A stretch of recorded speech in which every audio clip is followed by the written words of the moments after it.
The Indian Ocean stretched out before the Serenity like an endless, shimmering turquoise carpet. Sunlight danced on the water's surface, creating an illusion of tranquility that belied the potential dangers lurking beneath. This wasn't just any yacht. It was a floating palace, a testament to opulence and engineering prowess. The Serenity was a 180-foot marvel, custom-built for its owner, a reclusive tech billionaire named Alastair Thorne. Alastair, however, was not on board for this particular voyage. That he'd chartered the yacht out to a group of ultra-wealthy individuals seeking a luxurious escape from the pressures of their demanding lives. Among them were a celebrated Hollywood actress trying to escape the relentless paparazzi, a renowned art collector with a penchant for the exotic, a European royal eager for a discreet getaway, and a couple of tech entrepreneurs celebrating a recent IPO. Each had paid a small fortune for the privilege of experiencing the Serenity's unparalleled comfort and service. The crew, however, knew more than the passengers. Captain Elias Thorne, no relation to the owner, a grizzled veteran of the seas, surveyed the horizon with practiced eyes. He wasn't just responsible for navigating the yacht. He was responsible for the safety of everyone on board. And he knew that the waters they were traversing were far from safe. They were approaching the Somali coast, an area notorious for piracy. While the Serenity exuded luxury, it also possessed a secret. Alastair Thorne, a man who valued security above all else, had equipped the yacht with a state-of-the-art security system and a highly trained security team. These weren't your average yacht hands. They were former Special Forces operatives, experts in close-quarters combat and counterterrorism tactics. They moved silently and efficiently, blending seamlessly into the background, always vigilant, always prepared. The head of security, a stoic and imposing figure named Marcus, constantly reviewed security protocols with his team. That he drilled them on emergency procedures, weapons handling, and close combat techniques. That he knew that the key to survival was preparation. He also knew something the passengers did not. Alastair Thorne had anticipated the possibility of piracy and had installed a hidden cache of weapons and equipment throughout the yacht. This wasn't just about deterring pirates. It was about fighting back, if necessary. The location and activation of this cache were known only to a select few. Captain Thorne and Marcus, primarily. The passengers, blissfully unaware of the potential danger, indulged in the yacht's many amenities. They lounged on the sun deck, sipping cocktails and soaking up the sun. They dined on gourmet meals prepared by a Michelin-starred chef. They enjoyed the yacht's onboard cinema, spa, and fully equipped gym. They were living the high life, oblivious to the storm that was brewing on the horizon. But the crew and the security team knew that their idyllic journey was about to be shattered. The pirates were out there, and they were watching. The calm was deceptive, the peace fragile. The Serenity was sailing into harm's way. The adventure was about to become a fight for survival. Days drifted by, each mirroring the last in its monotonous perfection. The Serenity continued its stately progress westward, cutting through the turquoise waters with barely a ripple. The passengers settled into a rhythm of lavish relaxation, their worries seemingly dissolving in the salty air and endless sunshine. The Hollywood actress, Isabella Rossi, spent her days sunbathing on the top deck, a large hat shielding her face from the harsh glare.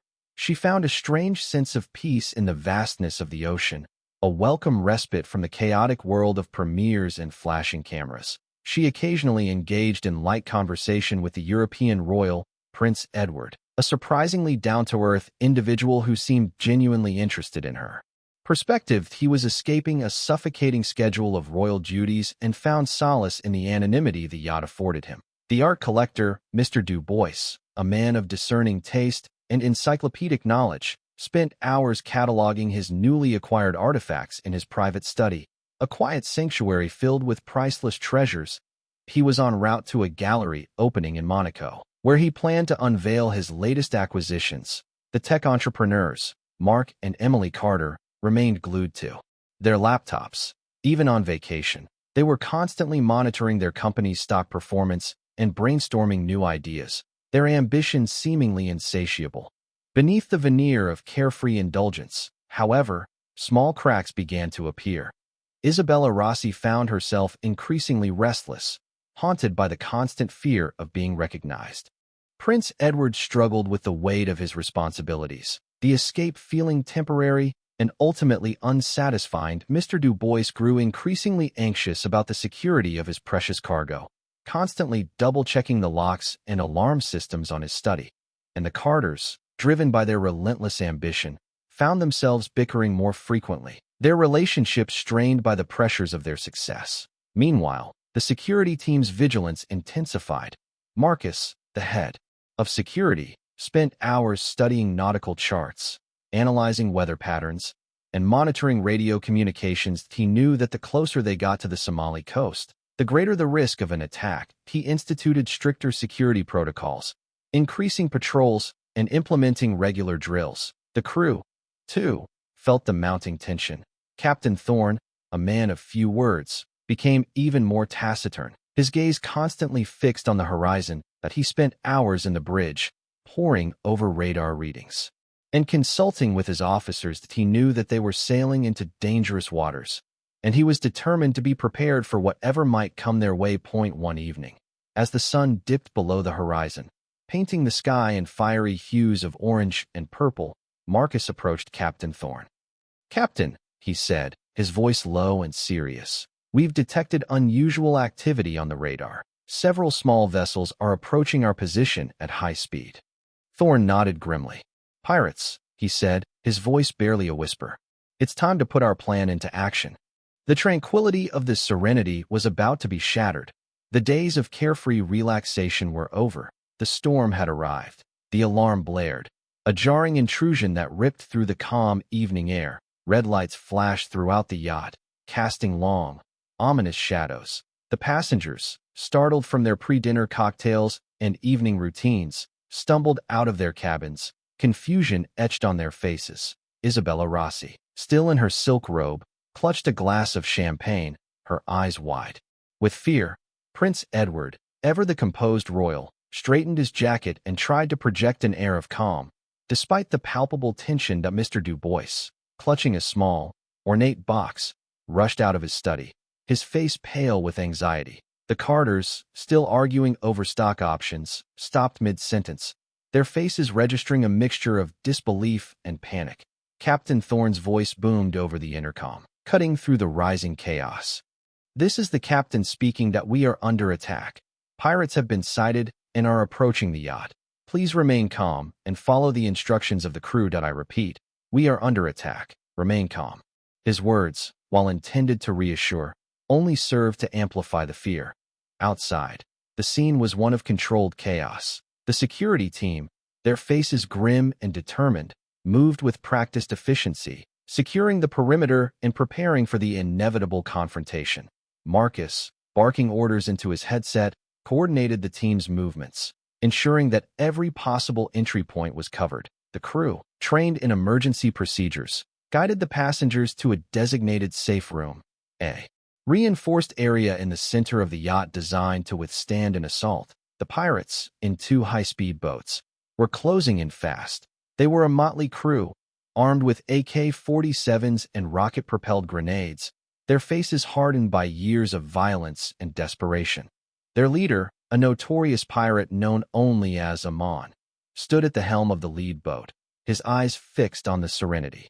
A predatory glint in his eyes. He had been tracking the yacht for days, anticipating its arrival in these waters. That he knew that it was carrying wealthy passengers, and he was determined to claim his prize. The speedboats, engines screaming, raced towards the Serenity, their wakes churning the water into a frothy white foam. As they drew closer, the pirates opened fire, unleashing a barrage of bullets that ripped through the yacht's exterior.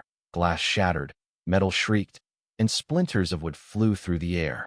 The passengers screamed in terror, their initial confusion giving way to sheer panic. Within minutes, the speedboats were alongside the Serenity, the pirates scrambling to board the yacht. They swarmed over the railings, their weapons raised, their voices a cacophony of guttural shouts and threats. The security team met them head-on, engaging in a fierce firefight that rocked the yacht to its core. Bullets whizzed through the air, ricocheting off metal surfaces. Explosions rocked the deck as grenades detonated, sending shrapnel flying in all directions. The initial assault, was brutal and overwhelming. The pirates, fueled by adrenaline and desperation, fought with a ferocity that caught the security team off guard. Despite their superior training and weaponry, the security team found themselves struggling to hold their ground. The pirates were relentless, their numbers seemingly endless. This serenity, once a symbol of luxury and tranquility, had become a battleground, a scene of chaos and violence. The counterattack was about to begin, but first, the pirates had to gain control. The pirates, having gained a foothold on the Serenity, wasted no time in consolidating their control. They fanned out across the yacht, their AK-47s held high, their eyes scanning for any remaining resistance. They herded the passengers and surviving crew members towards the main salon, a lavishly decorated room that now felt like a prison. Isabella Rossi, her face streaked with tears, clung to Prince Edward, her body trembling with fear. Mr. Du Bois, his ornate box clutched tightly to his chest, tried to blend into the crowd, hoping to avoid drawing attention to himself. The Carters, their initial panic replaced by a cold, calculating resolve, exchanged a knowing glance. They were used to dealing with high-stakes situations, and they weren't about to give up without a fight. Captain Thorne, his face grim, stood at the front of the group, trying to maintain order and assess the situation. He knew that their survival depended on staying calm and buying time, but he made eye contact with Marcus, who was positioned near the back of the group, feigning an injury to his arm. Marcus subtly nodded, a silent acknowledgement that the plan was still in motion. Amon, the pirate leader, strode into the salon, his eyes sweeping over the assembled group. He was a tall, wiry man with a scar that ran across his left cheek, a testament to his years of experience in the dangerous world of piracy. He spoke in broken English, his voice harsh and commanding. "Silence. You will all obey my orders. We are here for your valuables and your money. Cooperate, and you will not be harmed." He gestured to his men, who began to ransack the room, seizing jewelry, wallets, and other valuables. The passengers, their faces etched with fear and resentment, reluctantly handed over their possessions. Amon approached Captain Thorne, a predatory smile on his face. "You are the captain?" he asked. Thorne nodded. "Take me to the safe," Amon demanded. "I know you have one." Thorne hesitated for a moment, then reluctantly agreed. He led Amon and a group of armed pirates towards the yacht's main safe, a heavily fortified room located deep within the ship's hull. As they walked, Thorne surreptitiously activated a hidden switch on his wrist, a signal that triggered the activation of the yacht's defenses. Unbeknownst to the pirates, the Serenity was about to become a deadly trap. As Thorne and Amon reached the safe, Marcus, still feigning his injury, subtly maneuvered himself closer to the yacht's communication system. He knew that it was crucial to disable the pirates' communication equipment to prevent them from calling for reinforcements. He waited for the opportune moment, his hand hovering over the power switch. Meanwhile, within the safe, Thorne stalled for time, pretending to struggle with the combination lock. He knew that the hidden weapons cache was about to be activated, and he needed to keep Amon occupied until the security team was ready to strike. He glanced at a hidden camera disguised as a smoke detector, a subtle signal to Marcus that the time was near. The pirates had control, but they were about to learn that control was an illusion. The Serenity had teeth, and it was about to bite back. The moment Thorne glanced at the hidden camera, the Serenity transformed. With a low hum that resonated through the yacht structure, hidden panels slid open, revealing strategically placed weapons caches throughout the ship. Shotguns, automatic rifles, and even more specialized weaponry were now accessible to the security team and any other trained personnel. Simultaneously, armored shutters slammed down over the windows, turning the salon into a secure, albeit confined, space. This wasn't the first time the Serenity had faced a threat of this nature. Alastair Thorne, the yacht's owner, wasn't just a tech billionaire. He was a man deeply scarred by a past he couldn't outrun. Years ago, his family yacht had been attacked by pirates in Southeast Asian waters. His parents hadn't survived. He escaped, but the experience left him with an unshakable belief in being prepared for the worst. No matter how improbable, he vowed that no vessel under his ownership would ever be taken so easily again. This explains the heavy security investment. Back in the main salon, Marcus seized his opportunity. A pirate carelessly leaned against the communications console. Marcus lunged forward, his injured arms suddenly imbued with surprising strength.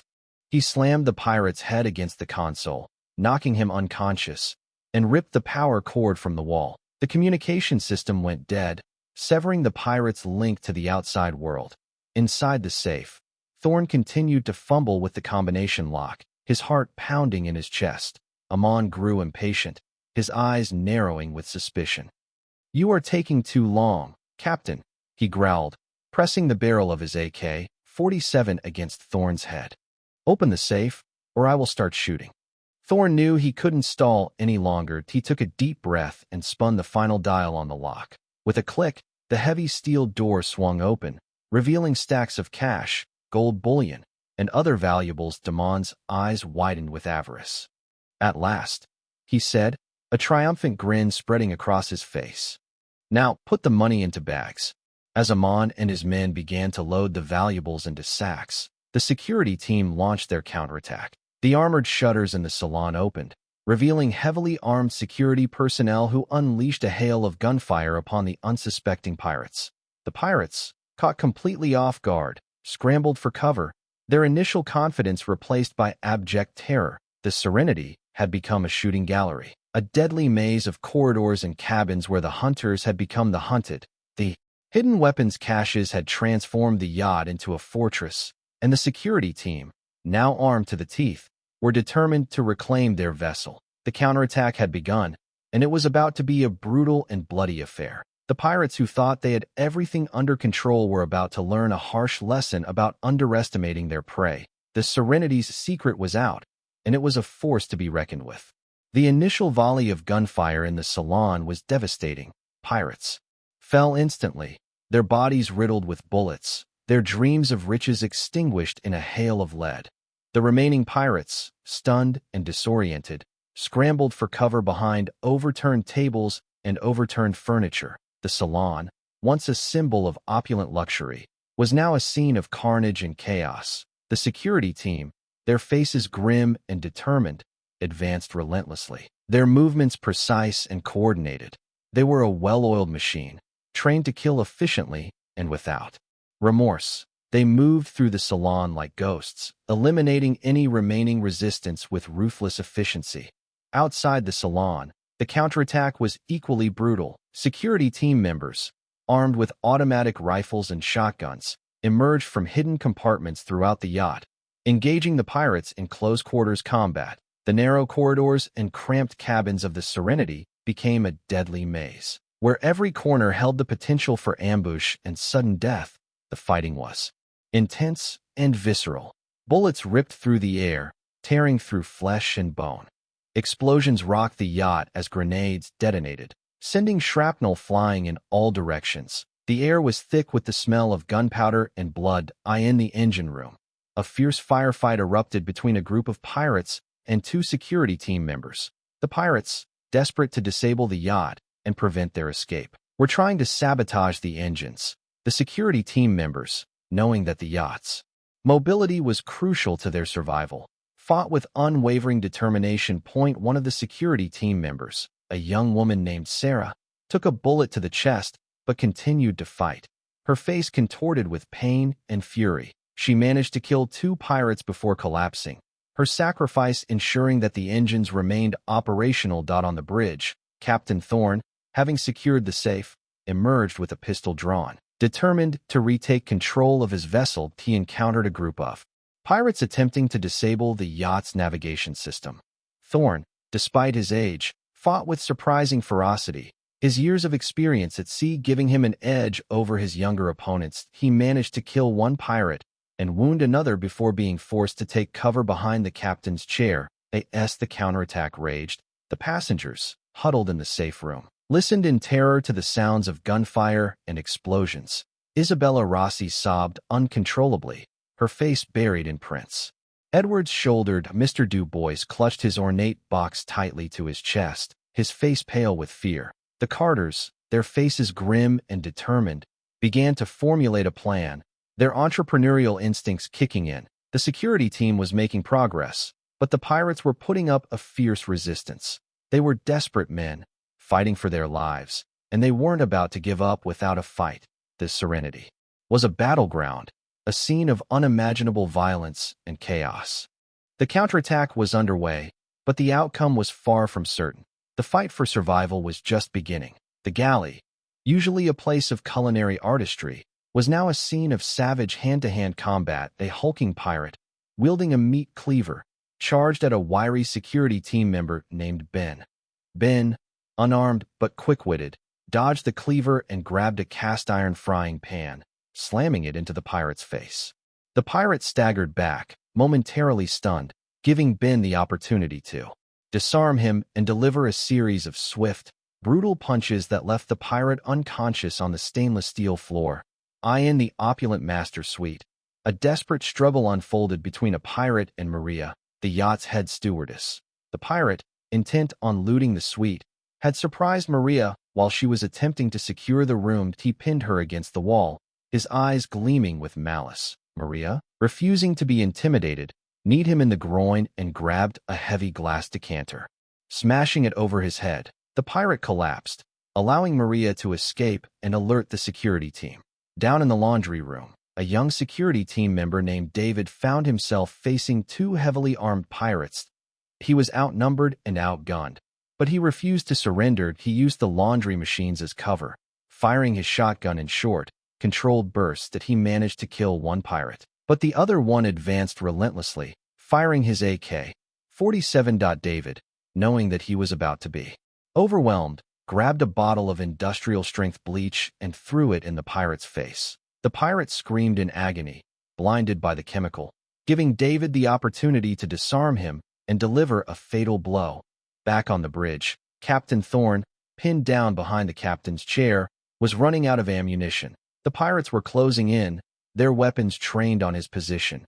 Just when it seemed like all hope was lost, a figure emerged from the shadows. It was Mark Carter, one of the tech entrepreneurs. He was armed with a pistol he had found in a hidden compartment and was firing with surprising accuracy. He managed to distract the pirates, giving Thorne the opportunity to reload his weapon and rejoin the fight. The close-quarters combat was taking its toll on both sides. The security team, despite their superior training and weaponry, were taking casualties. The pirates, fueled by desperation and a thirst for violence, were proving to be formidable opponents. The Serenity was a war zone, a place of unimaginable brutality and chaos. Amidst the carnage, acts of extraordinary bravery and sacrifice were commonplace. Security team members risked their lives to protect the passengers and crew. Passengers, armed with whatever they could find, joined the fight, displaying a courage they never knew they possessed. The Serenity was under siege, but its occupants were determined to defend their vessel and their lives, no matter the cost. The fight was far from over, but the tide was beginning to turn. The pirates were starting to realize that they had underestimated their prey. This Serenity was not just a luxury yacht. It was a fortress, defended by a group of determined and resourceful individuals who were willing to fight to the death. The transformation of the passengers from pampered vacationers to resourceful fighters was remarkable. Prince Edward, despite his royal upbringing, displayed a surprising aptitude for combat. It turned out that he had served in the British Army for several years before assuming his royal duties. Receiving extensive training in weapons handling and tactical maneuvers, he joined forces with the security team, providing valuable assistance in coordinating the defense of the yacht. His calm demeanor and strategic thinking proved invaluable in the heat of battle. The Carters, the tech entrepreneurs, put their analytical skills to good use. They quickly assessed the layout of the yacht, identified potential weaknesses in the pirates' defenses, and devised a plan to create diversions and traps. They used their knowledge of the yacht's electrical systems to disable lights and create confusion, making it difficult for the pirates to navigate the corridors. They even managed to rig a makeshift explosive device using materials found in the yacht's engine room, which they used to ambush a group of pirates. Even Mr. Du Bois, the art collector, surprised everyone with his courage and resourcefulness. That he revealed that he had been a competitive marksman in his youth and still possessed exceptional shooting skills. He used his knowledge of the yacht's layout to set up sniper positions, picking off pirates from concealed locations with deadly accuracy. He guarded the safe room with unwavering determination, ensuring that the other passengers remained safe and protected. Isabella Rossi, initially paralyzed by fear, found her inner strength and resilience. She used her acting skills to deceive the pirates, pretending to be injured or compliant to lure them into traps. She also provided medical assistance to the wounded, using her knowledge of first aid to stabilize their injuries and keep them alive. She proved to be a valuable asset to the defense of the yacht, her compassion and empathy providing a much-needed source of comfort and support to the other passengers. The passengers' involvement in the counterattack turned the tide of the battle. Their combined skills, courage, and determination transformed this Serenity into a formidable fighting force. The pirates, who had initially underestimated their prey, were now facing a determined and resourceful enemy who was willing to fight to the death. The battle was far from over, but the momentum had shifted. The passengers, once passive victims, had become active participants in their own survival, proving that even the most ordinary people are capable of extraordinary things when faced with extraordinary circumstances. As the counterattack intensified, cracks began to appear within the pirates' ranks. Their initial confidence, fueled by the element of surprise, had evaporated, replaced by fear and frustration. The losses they were sustaining were mounting, and their carefully laid plans had been completely shattered. The easy score they had envisioned had turned into a desperate fight for survival. Amon, the pirate leader, struggled to maintain control. He barked orders, threatened his men, and even resorted to violence to keep them in line. But his authority was waning. The pirates, demoralized and exhausted, began to question his leadership. That a younger pirate, named Idris, openly challenged Amon's authority. Idris was ambitious and reckless, eager to prove himself and seize control of the crew. He accused Amon of making mistakes, of underestimating the Serenity's defenses, and of failing to adapt to the changing circumstances. "We should have killed them all in the beginning," Idris shouted, his eyes blazing with anger. "We wasted time trying to steal their valuables. Now, we are paying the price." Amon, his face contorted with rage, grabbed Idris by the throat and slammed him against a wall. "You dare question my leadership?" he snarled. "I have been doing this for 20 years. You are just a boy. A boy who sees that you are failing," Idris retorted, spitting in Amon's face. The two pirates engaged in a brutal fistfight, their animosity boiling over into a violent confrontation. The other pirates watched in silence, unsure of which side to take. The fight was a microcosm of the larger conflict unfolding on the Serenity, a struggle for power and control in a situation spiraling out of control. The fight ended abruptly when Amon, using his superior strength and experience, knocked Idris to the ground and pinned him down. He raised his knife, preparing to deliver the fatal blow. "You are a disgrace to piracy," Amon spat. "You will learn to respect your elders." Before Amon could strike, a shot rang out. A bullet pierced his shoulder, causing him to drop his knife and cry out in pain. The shot had been fired by another pirate, loyal to Idris, who had decided to take matters into his own hands. The pirates erupted into chaos, turning on each other in a frenzy of violence. The internal conflict had reached its breaking point, shattering their unity and weakening their resolve.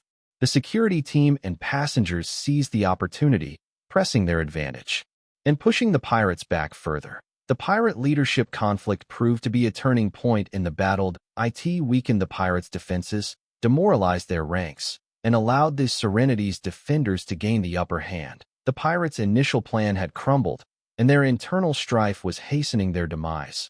The Serenity was fighting back, and it was winning.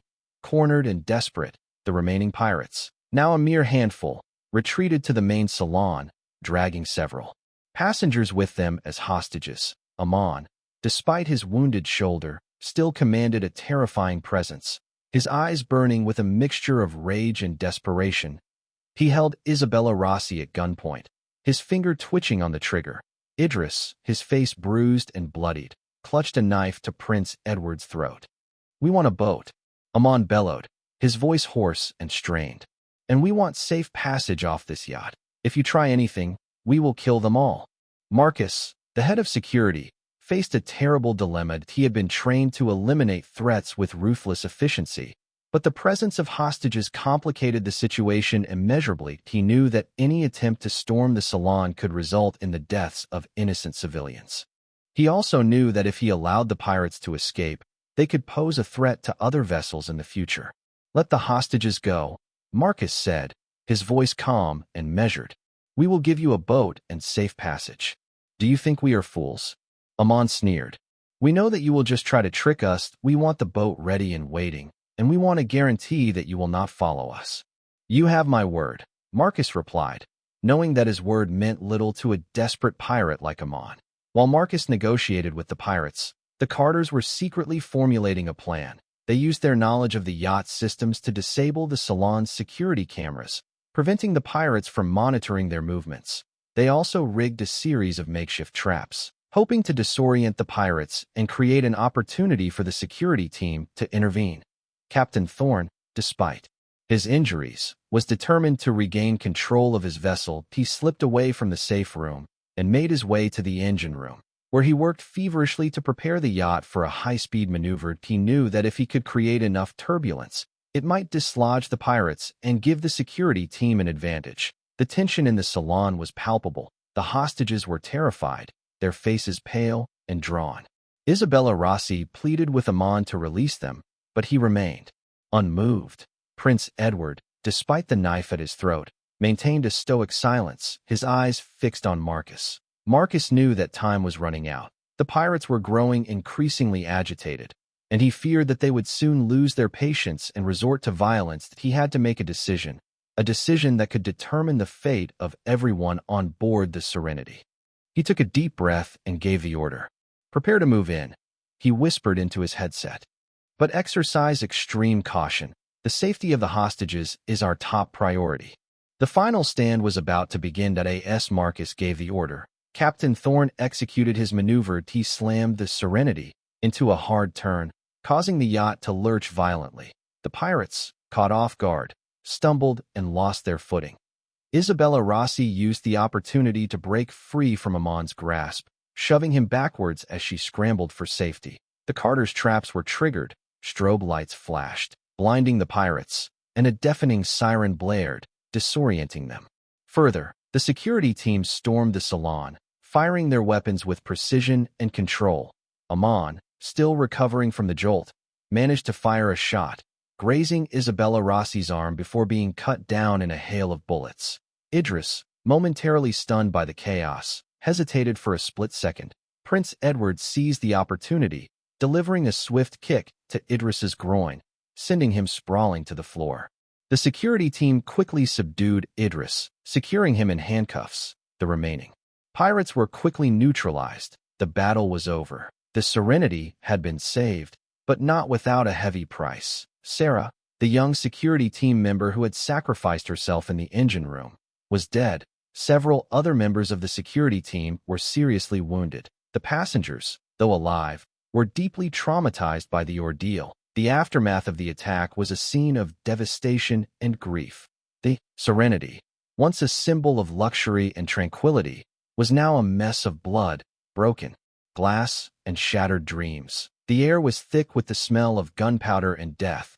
The wounded were treated, and the dead were respectfully prepared for transport. Isabella Rossi, despite her injury, tended to the other passengers, offering comfort and support. Prince Edward, his royal composure restored, assisted the security team in securing the yacht. The Carters, their entrepreneurial instincts kicking in, began to assess the damage and formulate a plan for repairs. Marcus, his face etched with exhaustion and sorrow, surveyed the scene. He had successfully defended the Serenity, but at a significant cost. He knew that the memories of this day would haunt him for the rest of his life. Captain Thorne, his injuries bandaged, stood on the bridge, his eyes fixed on the horizon. He had regained control of his vessel, but he knew that things would never be the same again. The Serenity had sailed into the heart of darkness, and it had emerged forever changed. The Serenity limped towards the nearest port. A somber mood settled over the yacht. The passengers and crew were united by their shared trauma, bound together by the experience of surviving a horrific ordeal. They had faced death and had emerged victorious, but they knew that the scars of this battle would remain with them forever. The pirates had been defeated, but the Serenity had paid a heavy price for its survival. The days following the attack were filled with a quiet grief. The Serenity, now bearing the scars of battle, sailed slowly towards Mombasa, the nearest port capable of providing the necessary repairs and medical assistance. The once vibrant atmosphere of the yacht was replaced by a somber silence, broken only by the gentle lapping of the waves against the hull and the hushed voices of the survivors. Isabella Rossi, her arm in a sling, spent much of her time reflecting on her near-death experience. The superficiality of her Hollywood life seemed suddenly meaningless. She found herself drawn to Prince Edward, finding solace in his quiet strength and genuine compassion. They formed an unlikely bond, forged in the crucible of shared trauma. Isabella decided she would use her platform to advocate for victims of violence and support organizations that combat piracy. Prince Edward, stripped of his royal facade, found a newfound sense of purpose. He realized that his true calling lay not in ceremonial duties but in serving others, that he vowed to dedicate his life to humanitarian causes, using his influence to make a positive impact on the world. He would focus on supporting maritime security initiatives and helping communities affected by piracy. The Carters, their entrepreneurial spirits undeterred, saw an opportunity to develop new security technologies for luxury yachts.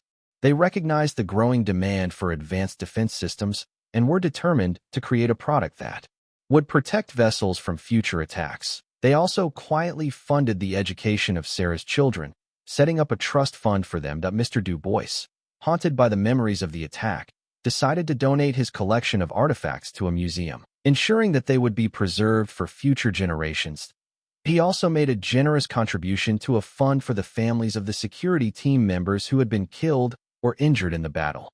Marcus, the head of security, struggled to come to terms with the events of that day. He questioned his decisions, wondering if he could have done anything differently to prevent the loss of life. He wrestled with the moral implications of his actions, grappling with the knowledge that he had taken human lives to protect others. He found himself drawn to the sea, spending hours alone on deck, staring out at the endless horizon. He realized that violence, while sometimes necessary, always came at a cost. He vowed to dedicate his life to finding peaceful solutions to conflict. Using his skills and experience to prevent future tragedies, he would train security teams in non-lethal defense tactics and advocate for stricter regulations on the use of force.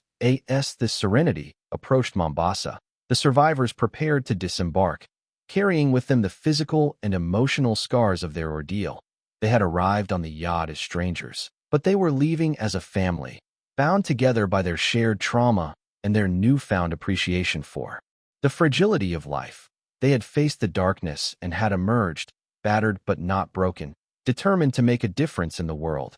The luxury yacht had been a vessel of escape, but it had become a crucible of transformation.